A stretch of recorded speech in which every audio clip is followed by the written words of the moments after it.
All right, cool. In 21 days, I will be checking into the hospital for the cardiac catheterization, which I am so excited about. No, I'm not excited at all.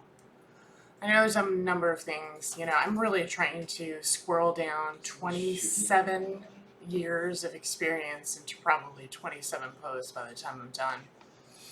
That's really hard to do because I have a lot of different things that I'd like to share, different helpful tips, and that kind of thing.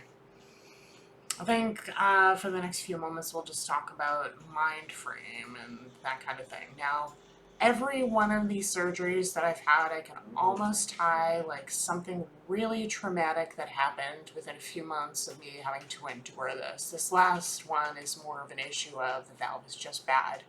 You can no longer hear it. Used to be able to hear it in a room, and actually, my husband was, once he stopped hearing it, he became alarmed, just wondering if there was something up with it, and that's part of kind of what signaled that it needed to be done, which is obviously what we're doing. But I have been trying to just kind of control my mind, control my breathing. That's what the yoga is good for.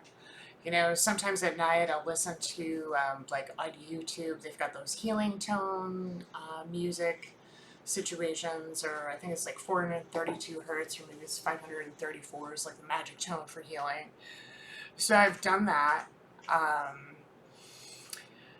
Basically, what I'm trying to do is just control my thoughts and not get too away from me. Obviously, this sucks. This is not a fun life to live. I mean, this is number 8. This stuff has been plaguing me for, again, if I survive, this is going to be my 27th aortiversary. I don't do any of this. Aortiversaries and anniversaries. I've got 7 of them. What do you think? I'm going to celebrate like 7 times in a year? No. But if I do happen to survive 27, it's a 9, it's my number, I'll celebrate. The one thing that you need to do when you're going through this is try to adjust your mind to have the best possible expectations out of your surgery that you can. I've been trying to spend a lot of time picturing my life afterwards. It's hard to do because after doing this so many times, at some point, again, there's the fear in the back of your mind, like, when am I going to run out of luck? Is this going to be routine? Will I be able to get through it because I've had so much practice, or because I've had so much practice, at some point I'm going to run out of luck? I don't know. At this point, the only thing that I can control is me. My reactions to things. I try to control my thought processes so I don't end up in like super just depressed land. It is tough, obviously, having a pre-existing condition in the United States of America. It does require that you give up every expectation of normal things that people do. I'll never own a house personally, unless I hit the lottery or end up becoming magically important or whatever with my advice here. I have no idea. But anyway, I don't expect to ever own a house. Have no retirement. I've written about it before. We actually both drained our retirement in order to move out to the East Coast in order to get me this open heart surgery, and we moved within 45 days from Colorado to DC, or the DC metro area. So it's tough. I've had people telling me for years, well, I don't think that I'd be able to go through this stuff and survive it. Like you have. Well, maybe not, but at the same time, I think people underestimate their own resilience. And when you're cornered and you have no choice, you do your best. I haven't given up. I've never given up. I've given up on certain things, like obviously I'm not having children, not going to buy a house, probably not going to be flush with money anytime soon.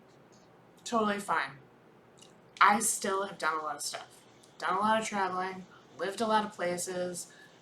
There's not a lot that I haven't allowed myself to do aside from jump out of an airplane, which is something that I would have wanted to do. In fact, my first few surgeries is something I've joked around about on my blog before. I asked them, will I still be able to go on a roller coaster? That's what I was concerned with. I didn't care about my long-term prognosis. I wanted to make sure that I still had the ability to have fun. And that's something that you guys need to forget.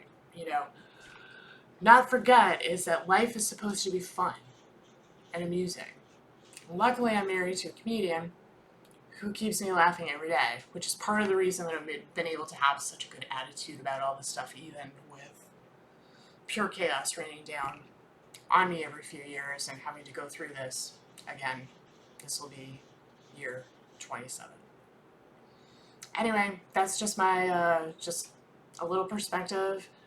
You can only control your own reactions to things. Now, this is if you're a caretaker of somebody who has aortic dissection or you have it yourself. It's nobody else's fault that you've gone through this. It's nobody else's fault that you're taking care of someone who may be combative and hateful. It's just life. And again, we all do the best that we can with what we have. I promise you, I will figure out how to edit at some point.